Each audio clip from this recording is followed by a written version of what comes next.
Hello everyone, online classes में आपका स्वागत है।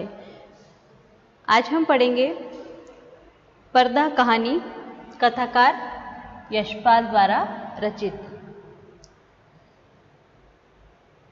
ये जो कहानी है, इसको पढ़ने से पहले इस कहानी की हम जब समीक्षा करेंगे उससे पहले किन किन बिंदुओं के आधार पर कहानी की समीक्षा की जाएगी उसका मैं आपको उसका परिचय दे देती हूँ। पहले कहानी के तत्वों के आधार पर कहानी की समीक्षा की जाती है। तो सबसे पहले इसमें आता है, सबसे पहला बिंदु जो है वो है कथानक। कथानक का आरंभ, फिर कथानक का विकास, कौतूहल, चरम सीमा और कहानी का अंत। फिर पात्रों का चरित्र चित्रण, उसके आधार पर कहानी की समीक्षा की जाती है। फिर कहानी का वातावरण, संवाद, कथोपकथन, भाषा शैली और उद्देश्य।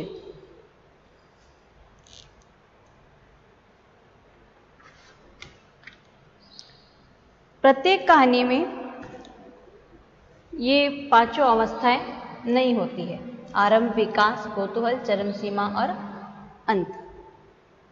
अधिकांश कहानी में कथानक संघर्ष की स्थिति को पार करता है, विकास को प्राप्त करता है, कौतूहल को जगाता हुआ चरम सीमा पर पहुंचता है और उसी के साथ कहानी का अंत हो जाता है। पात्रों का चरित्र चित्रण, तो आधुनिक कहानियां जो है उनमें यथार्थ का मनोवैज्ञानिक बल दिया जाने लगा है। यथार्थ का मनोवैज्ञानिकता पर बल दिया जाने लगा। अंत में उसमें चरित्र चित्रण को अधिक महत्व दिया जाने लगा। अब घटना और कार्य व्यापार के स्थान पर पात्र और उसका संघर्ष की कहानी जो होती है वो मूल केंद्र बिंदु बन गई है। तो पात्रों के चरित्र का आंकलन लेखक दो प्रकार से करता है प्राय: एक प्रत्यक्ष या वर्णनात्मक शैली द्वारा, इसमें लेखक स्वयं पात्र के चरित्र में प्रकाश डालता है, और परोक्ष रूप में या नाट्य शैली में पात्र स्वयं अपने वार्तालाप और क्रियाकलापों के द्वारा अपने जो गुण दोष हैं उनका संकेत देते चले जाते हैं। फिर है वातावरण।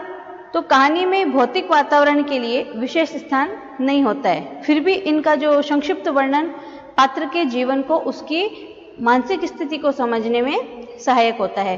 तो मानसिक वातावरण जो होता है वो परम आवश्यक होता है। मानसिक वातावरण,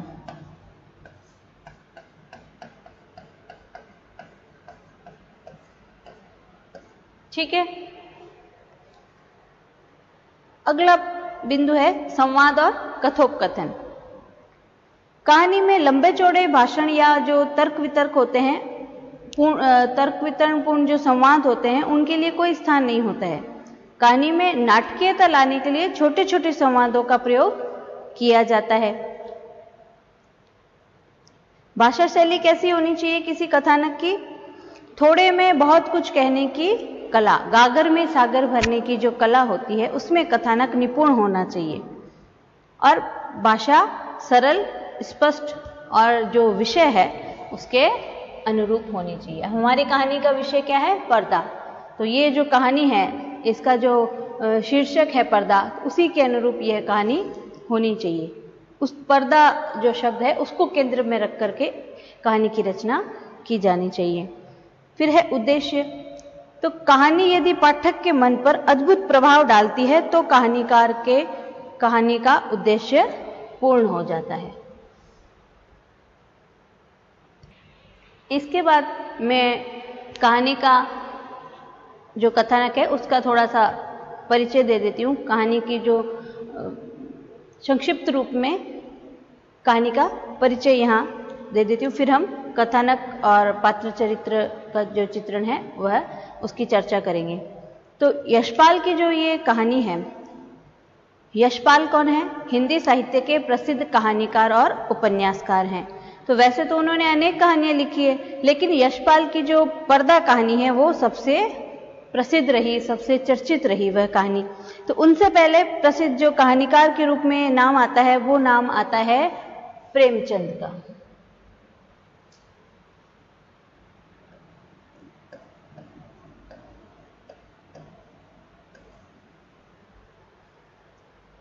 उसके बाद देखा जाए तो एक नए युग का प्रारंभ करने का श्रेय यशपाल को ही जाता है। तो इनकी कहानियां, यशपाल की कहानियां कैसी है? यथार्थवादी होने के साथ साथ सामाजिक भी है।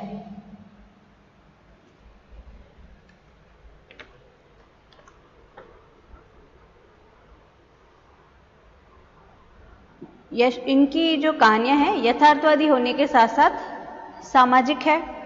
उन्होंने अपनी कहानियों में समाज के विभिन्न समस्याओं का यथावत चित्रण किया है, इसीलिए उनको प्रगतिशील यथार्थवादी कहानीकार माना गया है, कथाकार या कहानीकार माना गया है। तो पर्दा कहानी जो है वो हिंदी साहित्य की एक श्रेष्ठ कहानी है, जिसमें उन्होंने एक ऐसे मध्यम वर्ग के एक परिवार की कहानी का चित्रण यहाँ प्रस्तुत किया है, जो समाज के सामने अपनी पुरानी खानदानी इज्जत को बनाए रखना चाहते हैं। अब ये परिवार पहले की तरह अमीर नहीं रहा। घर परिवार की जो मूलभूत आवश्यकताएं हैं उनकी पूर्ति के लिए कर्ज लेना पड़ता है। तमाम कोशिश करने के बाद भी ब्याज की या कर्ज की जो रकम है वो बढ़ती जाती है। लेकिन पीर बख्श कौन है? चौधरी पीर बख्श है। उनके जो दादा थे चुंगी के महकमे में दरोगा थे और उनके 2 पुत्र थे, और वो चाहते थे, उन्होंने मैट्रिक तक की शिक्षा उन दोनों पुत्रों को दी और वो चाहते थे कि उनका कहीं सरकारी नौकरी में नंबर आ जाए, लेकिन किसी भी महकमे में उनके जीते जी उनकी नियुक्ति नहीं हुई और इसी आशा के साथ उन्होंने अपनी आंखें भी बंद कर ली। तो जो पीर बख्श होता है अब भी यही चाहता है कि घर की औरतें घर की दहलीज के भीतर ही रहे, क्योंकि उनके यहाँ घर की औरतों का बाहर निकलना अच्छा नहीं माना जाता है। तो लेखक ने झूठी इज्जत के नाम पर दिखावा करने और जो सफेद पोशी के पर्दे के पीछे छिपी दीनता और दरिद्रता का मार्मिक चित्रण यहाँ प्रस्तुत किया है।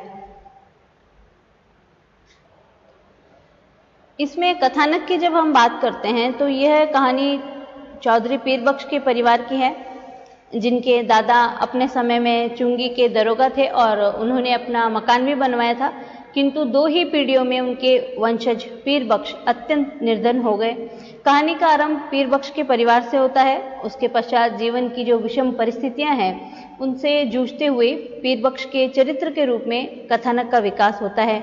खान से लिया गया उधार न चुका सकने के कारण स्थिति जो है वो और भी गंभीर हो जाती है, जो भयानकता का रूप धारण कर लेती है। तो इसे कहानी के विकास की अवस्था की दृष्टि से संघर्ष की अवस्था कहा जा सकता है। तो इस कहानी में चरम सीमा की अवस्था तब आती है जब पीर बख्श के द्वारा कर्ज का पैसा न लौटाने पर खान जो है क्रोध से पीर बख्श के घर की जो ड्योढ़ी होती है या दहलीज होती है उस पर लटका हुआ जो टाट का फटा पुराना गला हुआ पर्दा तोड़ करके आंगन में फेंक देता है। तो उस समय का मार्मिक और प्रभावशाली दृश्य पाठक पर गहरे अवसाद की अमिट छाप छोड़ देता है। इस प्रकार कहानी का कथानक अत्यंत संक्षिप्त है। चौधरी पीर बख्श एक अच्छे घराने के आदमी हैं, पर धीरे धीरे बहुत तंगी में आ जाते हैं। घर की इज्जत के लिए किवाड़ों पर पर्दा लगाए रखते हैं। एक बार मुसीबत में आकर वे खान से थोड़े से रुपए कर्ज लेते हैं, लेकिन वे समय पर कर्ज चुका नहीं पाते हैं, क्योंकि परिवार के बढ़ने से धीरे धीरे पीर बख्श की आर्थिक हालत बहुत खराब हो जाती है और घर में खाने के भी लाले पड़ जाते हैं। घर की जो मूलभूत आवश्यकताएं हैं उनको पूरा करने के लिए धीरे धीरे घर के गहने और जो दूसरी कीमती वस्तुएं होती हैं उनको भी बेचा जाने लगा था। घर की महिलाओं को घर से बाहर निकलने की इजाज़त नहीं थी, इसलिए आसपास के लोगों को पीर बख्श की माली हालत की कोई खबर भी नहीं थी, क्योंकि जो महिलाएं थी वो बाहर नहीं जाती थी। तो घर की बात बाहर कैसे जाती है? महिलाओं से ही।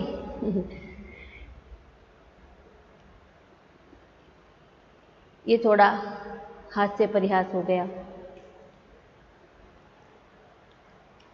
तो पीर बख्श की जो खानदानी इज्जत है उसको घर की ड्योढ़ी पर पड़ा पर्दा बचाए रखता है, लेकिन जब खान क्रोध से किवाड़ों पर टंगे पर्दे को खींचता है तो पर्दा हट जाने से लोगों के सामने उनकी वास्तविक स्थिति सामने आ जाती है और यह वास्तविक स्थिति इतनी ज़्यादा भयावह होगी, इसकी पाठक ने कभी कल्पना भी नहीं की होगी। फिर हम देखते हैं पात्र और जो चरित्र चित्रण है पात्रों का। इसमें अधिक पात्र नहीं है इस कहानी में, और ये जो पूरी कहानी है उसका जो केंद्र है वो उसका केंद्र का जो चरित्र है वो पीर बख्श है। उसका दूसरा विरोधी चरित्र है एक खान। खान के माध्यम से लेखक ने चौधरी पीर बख्श के चरित्र की जो विषमताएं हैं उनको अधिक उभारने का प्रयास किया है। खान की कठोरता, निर्दयता, सूदखोरी की जो आदत है और वाणी की कटुता एक प्रकार से समाज के संपूर्ण शोषक पूंजीपति वर्ग का प्रतिनिधित्व करती है। चौधरी पीर बख्श का चरित्र बहुत ही सजीव हुआ है। उनका चरित्र किस प्रकार अपने परिवार के संस्कार से प्रभावित होता है और वह अपनी इज्जत की झूठी भावना से परेशान होते हैं, इसका बहुत ही वैज्ञानिक चित्र यहाँ खींचा गया है। पीर बख्श का चरित्र भारतीय समाज के करोड़ों निम्न मध्यम वर्गीय लोगों की जो दयनीय दशा है उसकी ओर संकेत करता है, और पर्दा कहानी के पात्र व्यक्तिगत न होकर के वर्गगत है। तो इस कहानी के चरित्र चित्रण की विशेषता है कि लेखक ने पात्रों के जो बाहरी व्यक्तित्व है और स्वभाव है उसके साथ साथ अंतरंग चित्रों को भी बड़ी सजीवता से यहाँ अंकित किया है। फिर हम देखते हैं कथोपकथन। तो पर्दा जो कहानी है उसमें कथा कल्पना का बहुत कम प्रयोग किया गया है। कहानी का अधिकांश भाग जो है वो वर्णनात्मक है। वर्णनात्मक होने के कारण पर्दा कहानी के संवादों का भी कम विकास, जैसे खान आग बबूला हो रहा था, पैसा नहीं देने के वास्ते छिपटा है।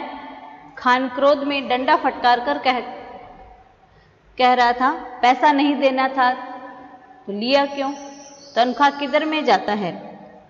तो इस तरह संवाद नाम मात्र के होते हुए भी रोचक और पात्रों के अनुकूल है।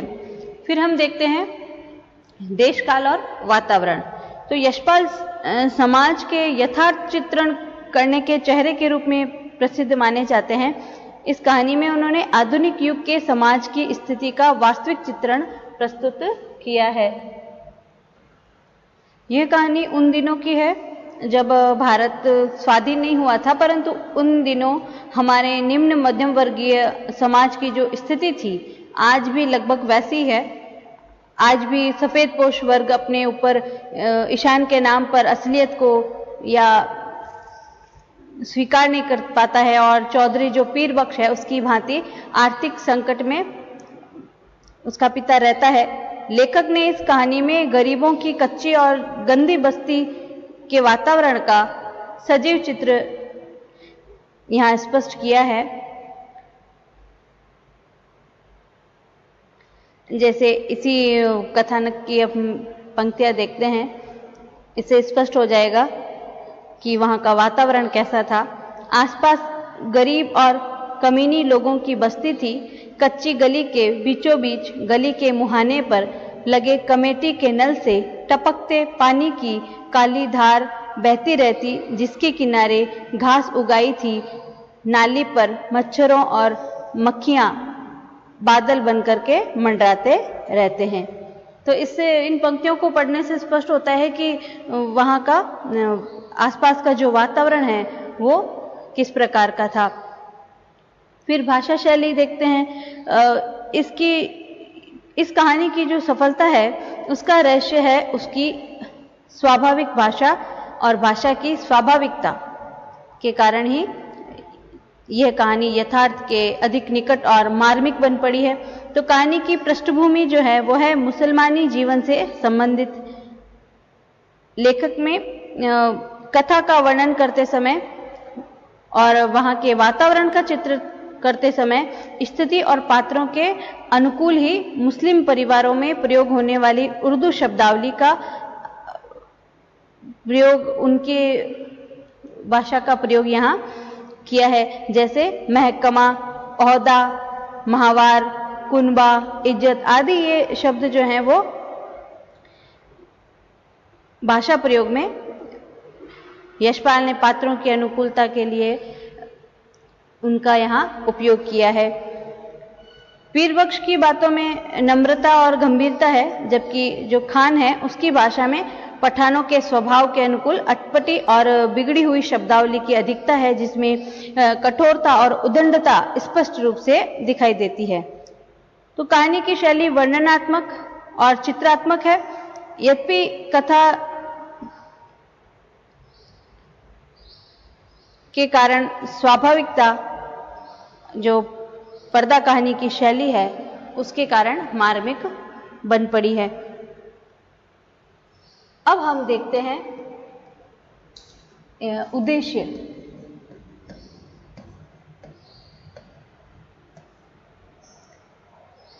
तो यह जो कहानी है पर्दा एक प्रतीकात्मक कहानी है।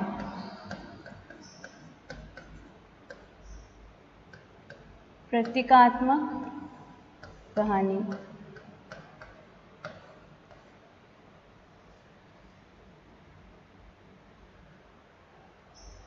जिसका उद्देश्य हमारे समाज के भीतर खोखलेपन पर, बड़े गंभीर और भीतर खोखलेपन पर पड़े हुए आवरण अर्थात जो पर्दा है उसको हटा करके उसकी असली तस्वीर हमारे सामने प्रस्तुत करना है। हमारे समाज का जो निम्न मध्यम वर्ग है, अशिक्षित, गरीब, शोषित और लाचार होते हुए भी ऊपरी तौर पर एक झूठी शान का दिखावा करने से बाज नहीं आता। मनुष्य का स्वभाव होता है कि वह अपनी इज्जत को लोगों की निगाहों से जाने नहीं देना चाहता।